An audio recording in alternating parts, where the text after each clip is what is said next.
So I've been asked to introduce Jacob, and I'll keep it relatively swift.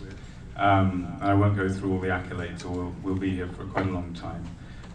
Aside from being my uncle, Jacob is president of Yad Hanadiv, our Israel-focused foundation, currently building a national library designed by Herzog and de Meuron. He's chairman of the Rothschild Foundation Europe, focused on Jewish causes in Europe, and he's chairman of the Rothschild Foundation, which through the Rothschild collection supports Waddesdon. And under his leadership, it's become one of the most visited properties in the UK, with about 450,000 annual visitors. It's breathtaking, and I will leave it to him to give more details on how dazzling the collections have become. Jacob. I'm not sure I need that. And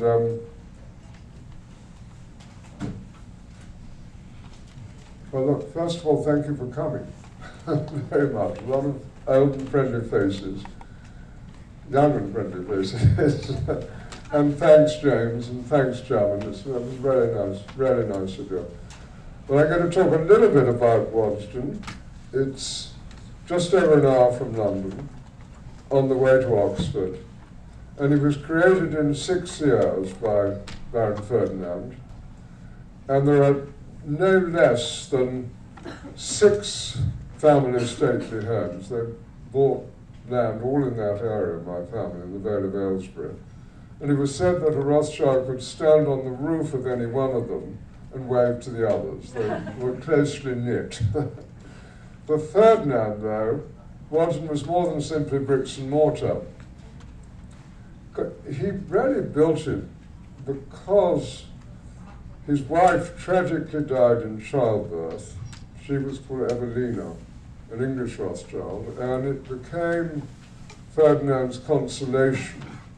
And he spent the rest of his life and much of his considerable fortune amassing this rather extraordinary collection and creating a kind of mad fairyland castle, a grand post-Renaissance chateau which incorporates the features of the chateaus of the Loire. So it's a very odd thing to find in the English countryside. It's got, I think it's fair to say, extensive and I think immaculately maintained gardens. You've got a working aviary and an ornamental dairy, and it's filled with collections of fine and decorative arts. I was asked by Jacob Fish how many there were, and I asked, and they said 27,000, which I can't really believe. A lot of that must be coins, I think. Anyhow, they're all set off by architectural salvage, stuff that came from France, which was made in the 18th century, and which he then bought up from France as husband was really remodeling Paris. As an ensemble, you might like the story, Waddesdon is extremely influential, particularly in the United States. And you may well know a not dissimilar tour de force at Biltmore. The project began by George Washington Vanderbilt in 1888, and which Henry James described as a thing of the, when he described Waddesdon as a thing, well, as a thing of the high Rothschild manner. This was Vanderbilt's house, but of a size to contain 2 or 3 Mentmores and Waddesdon, which is quite an exaggeration. I'm not sure that it's much bigger. The story goes that Vanderbilt visited Waddesdon with his architect Richard Morris Hunt, who went on and on about the finer points of French Renaissance architecture. And after a bit, Vanderbilt got impatient and said, look, for heaven's sake, just make the place 10 meters longer than Waddesdon. And the grandeur of Waddesdon, I mean, Ferdinand had, it was his only interest to build this great big house after his wife died. It was a very far cry from the Judengasse, the Frankfurt ghetto, where the 5 sons of Mayer Amschel Rothschild, the founder of the dynasty, were born and brought up. And you can see there the Frankfurt ghetto and the house which they lived in. And it was one of the most disagreeable of all the ghettos in Europe. And the Rothschild family lived in this house, in that narrow Sunless Street, which few Christians ever even visited. The gates of the ghetto were opened some 200 years ago now. And one son stayed behind in Frankfurt. The four others were encouraged by their father to extend their rapidly growing business into the major capitals of the day. So they went to Vienna, London, Naples, and Paris. And all five brothers, it's not an extraordinary story, became hugely successful and wealthy. And I commissioned a painting you're about to see by an artist called Jean-Marc Winkler, which is not a family tree, but an architectural tree, which shows just how affluent the family had become. By the second half of the 19th century, there were 42 ambitious houses built. And at the bottom, you can see the house, the ghetto, right at the very, very bottom now. So those sumptuous creations were spread throughout Europe. And the wonder of Waddesdon is that despite 2 world wars, the most horrible genocide in the history of the world, the depression of the 1930s, inheritance tax and personal tax rates after the war at 80%, that somehow the collection, the gardens, and indeed the estate as a whole, have survived in their entirety. And I think it's fair to say they're going from strength to strength today. Most of those 42 have fallen by the wayside. And it's a strange story why it's so intact. I mean, for 100 years, there were no children and no grandchildren of the manor. For all 4 owners were childless. Furthermore, the systematic and frequent intermarriages resulted in works of art arriving through inheritance rather than departing. And Baron James, who was head of the Paris branch and the youngest of the 5 sons of our Emperor Rothschild, gave an astonishingly uninhibited description of the 19th century Rothschild policy of keeping it in the family. I'll quote to you from what he wrote. Make you smile. In our family, we've always tried to keep love in the family.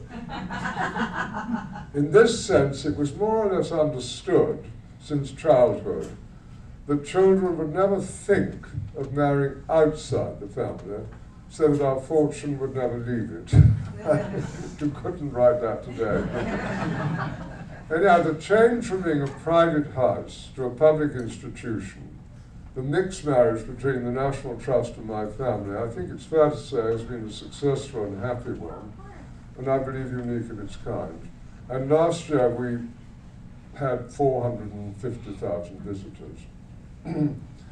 The foundation, our foundation, provides the financial support and lends a pretty large number of works of art to the property. And then we started building new buildings, and we've got 2 contemporary buildings on the estate. One is Windmill Hill, which you can see there, which houses our archive. And it has a collection, a growing collection of contemporary art, both inside and outside.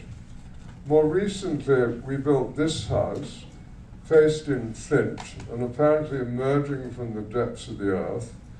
And we were very pleased and honored when it won the RIBA prize for the House of the Year in 2015. And we now, it's a happy ending for this bit of the story, we now have a joint fellowship scheme with the Getty Museum in Los Angeles, with a visiting scholar spending some months at the Flint House and some months in Los Angeles. And many of you may know this in the audience, but it's quite interesting that last week our fellow this year was a guy called Tom Campbell, who many of you in this room will know, who was the director of the Metropolitan Museum, and left in somewhat unhappy circumstances. He's now been appointed as the director of the San Francisco Museum. Now I want to tell you something about the members of our family who, through Waddesdon, have been particularly involved with Israel and the Jewish community. Jimmy Rothschild, who really inherited the property out of the blue. He'd come He was the son of Baron Edmond Rothschild, who'd established settlements in Palestine to give a new life to persecuted Russian Jews. He, out of the blue, inherited Waddesdon from Ferdinand's sister Alice.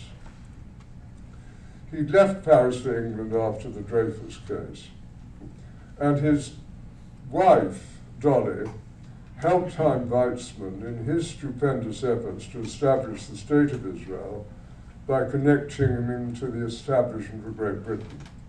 When she was only 19, Weizmann wrote to her 33 letters during the course of the year. He didn't know anybody.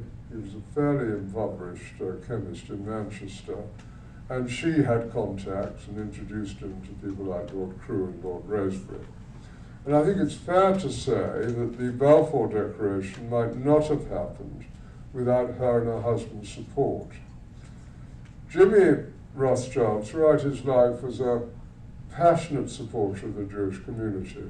And when conditions for Jews in Austria and Germany became intolerable in the 1930s, some of you may know this, the British government made provision for 10,000 unaccompanied children to be given refuge, known as the Kindertransport.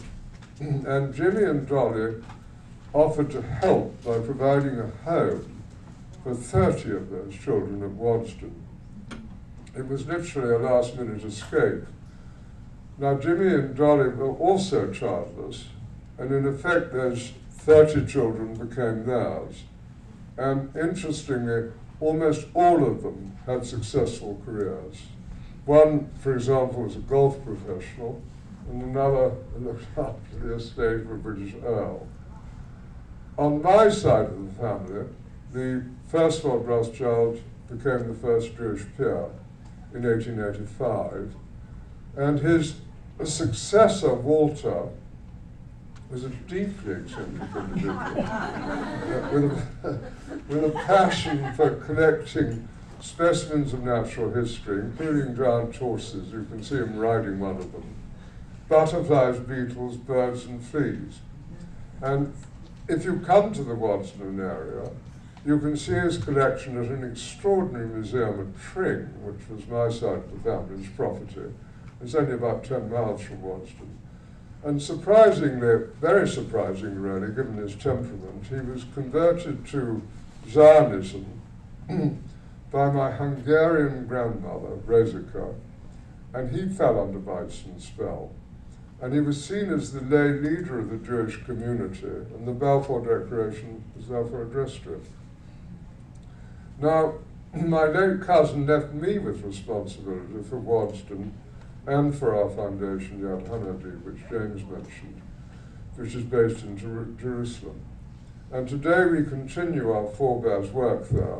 Since the building of the Knesset, which Jimmy Rothschild was responsible for and which was dedicated in 1966, the foundation's activities have covered a wider and wider field. For example, the building of the Supreme Court, you can see some of them there, some of the people involved there, the Open University, the Center for Education and Technology, the Israel Institute for Advanced Studies, the Jerusalem Music Center, and the Environmental Health Fund. Now, today, we're deeply involved with the renewal of the National Library of Israel. I even had lunch today with the architects. It's going to be a wonderful building, Herzog de Muren. And I think for the first time, really, in history, and thanks to the internet, Jewish communities throughout the world will be able to be in contact with another. So I think it's going to be a tremendous project. Now, our commitment to Jewish life has continued for 8 generations.